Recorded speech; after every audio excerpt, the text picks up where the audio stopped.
attorneys who people have a hard time deciding this, and some attorneys like the idea and some don't. But what I brought up to them is, why don't you put something in there that says this person can decide who the party is? Give somebody the power to decide. If you can't decide who it is, trust somebody to make that decision. And I think that would work personally.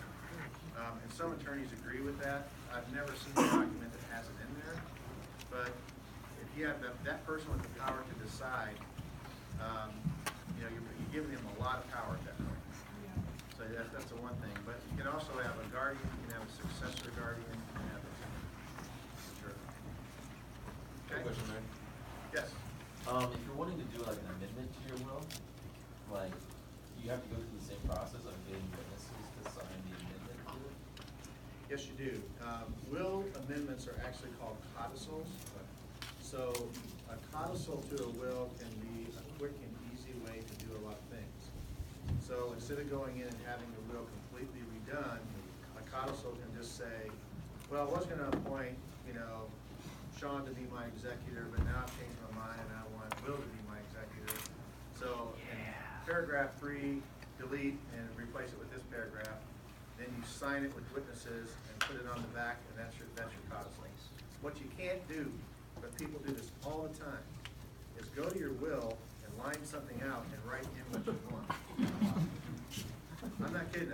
We're dealing with a $20 million estate over that was done. It has led to all kinds of problems. And you think because it's your will, you ought to have the right to do that, right? But the courts just it's called an interlineation. And the courts almost never accept it.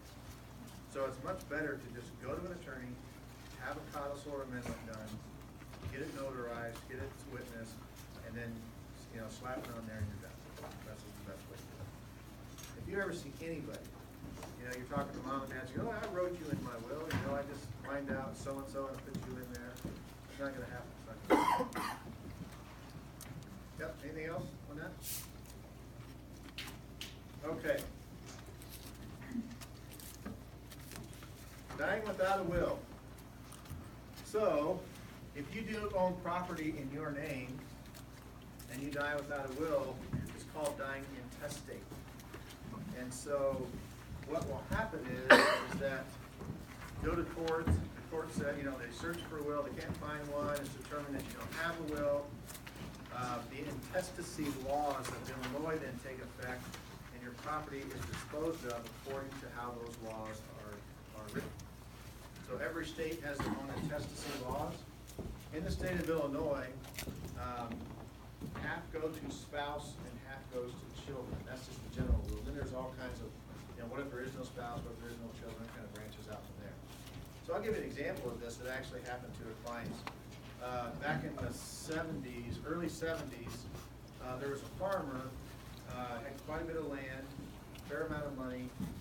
He was married, he had 3 children, his wife was pregnant with their 4th children. He was hit by a train and killed. All right? He had no will.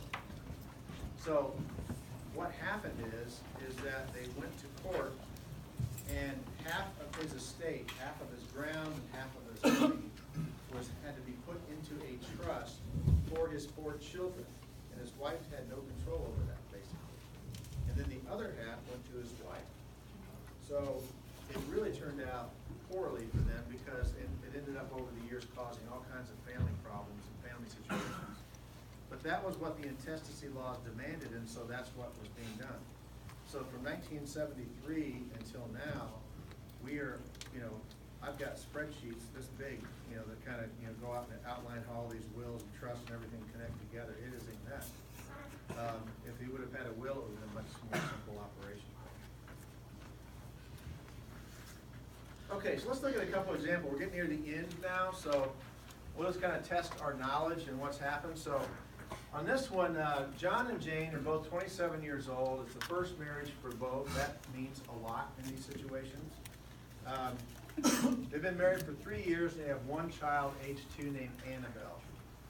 So John has $300,000 of life insurance he purchased before he married Jane. His old girlfriend, Jezebel, is the beneficiary. Come on, Jezebel he didn't marry Jezebel, right? John has $300,000 in his 401k plan, and Jezebel's also the beneficiary there too. You know, he just got married, he didn't think about it, he just never changed it. John and Jane own a $250,000 home as joint tenants with rights of survivorship, and they have a $200,000 mortgage. John and Jane both work and each earn about $45,000, which is just enough to pay all the bills and a little extra. They also have joint bank accounts. So, John was at his lawyer's office, and you know, his lawyer asked him about his IRAs and 401ks, and he said, "Oh my gosh, you're right. I forgot. I bet Jezebel's still the beneficiary. I'm gonna go ahead and write in my will then, I leave everything to my wife Jane, and if she doesn't survive me, to my darling daughter Annabelle. This includes all my real property, and real property means real estate. That's what the term means. My personal property, my life insurance, and my retirement account assets." So, if John dies now in this situation, first question is, what is his probate estate? When you ask the question, what is his probate estate, that means, what does his will govern? So looking at this, what do you think his probate estate is?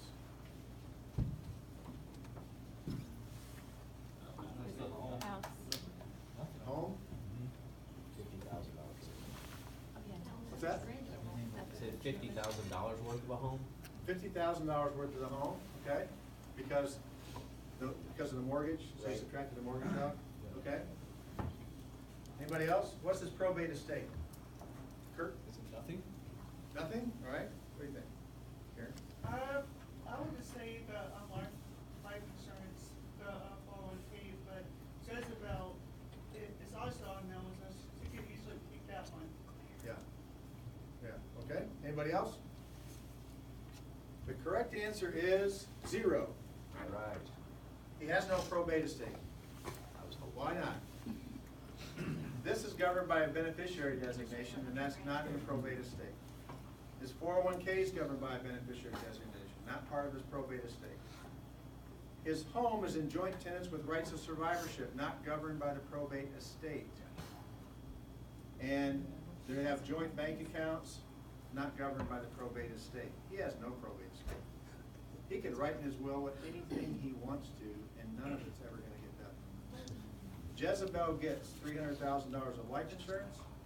Jezebel gets $300,000 of the 401k. His wife gets the other half of the mortgage, so she has a mortgage now. She's got the home, and she's got the bank accounts, and she's got $45,000 less to make all that work. Not a good situation. So you can see how, just looking at this, how a little bit of planning can make a huge difference. One of the things that you want to do is you want to have a copy of every beneficiary designation that you have. So a copy of it, and store it with your wills or wherever you keep your important papers. Because here's what happens a lot of times. I've seen this happen too. One bank will buy another, will buy another, will buy another. Somebody dies. It was the third bank before this that actually had the beneficiary designation, and now nobody can find it. Right? So what happens then? There is no beneficiary designation.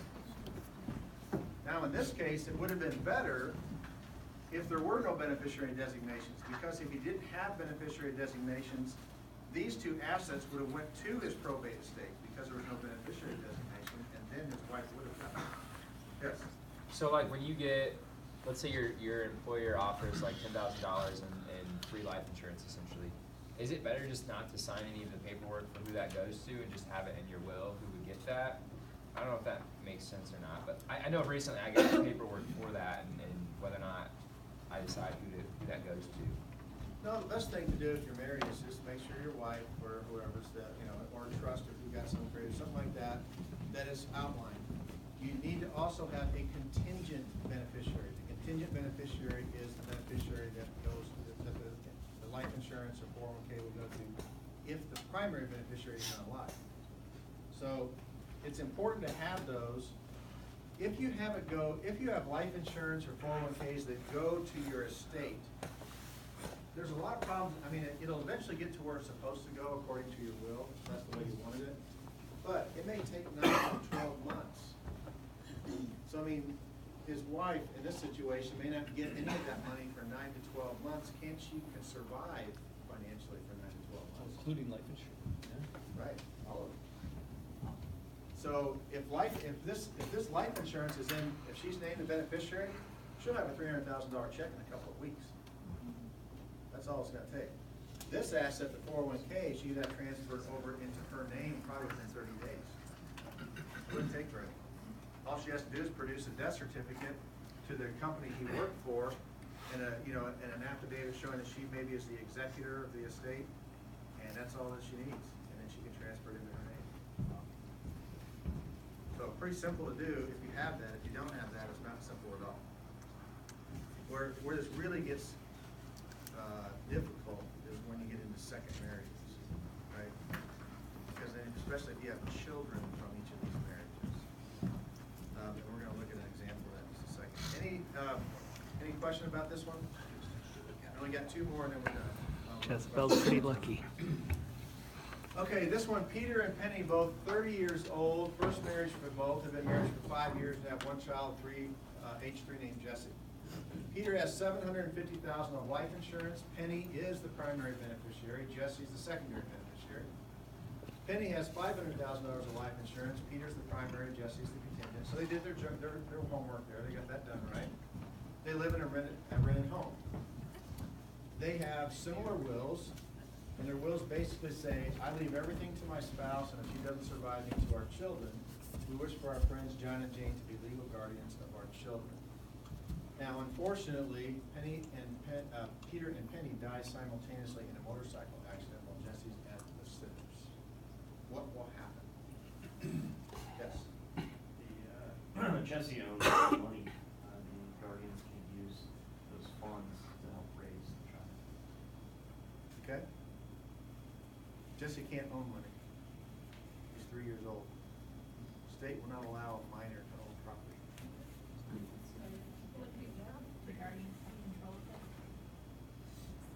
Well, yes and no. One thing we do know from this is that John and Jane are appointed the guardians of the person of Jesse, right? Now the question is, where is the $1.25 million of life insurance proceeds going to go for Jesse's benefit? Yes? It's probably okay, Jesse, it'll probably go to, their friends, maybe the bank, but they're not gonna get everything, done the way that it's supposed to be, because they don't have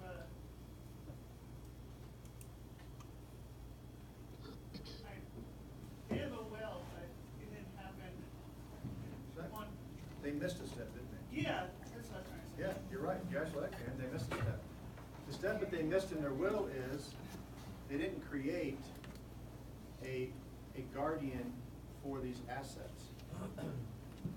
So you need a guardian for the person, you need a guardian for the assets. So in this situation, what normally you would do is you would say something to the effect of, in the event that my spouse and I both die, and our children are still minor children, then we would want our assets to go into a trust for the children's benefit to be administered by Kurt Stevens, right? And then, the problem what you have here now is that this 1.25 million is gonna go to the court, and the court's gonna decide who the guardian of the money is. So it may turn out that John and Jane, every time they need funds to help raise Jesse for their friends, have to go to these people and ask for funds. Now that may be a good idea, it may not be a good idea.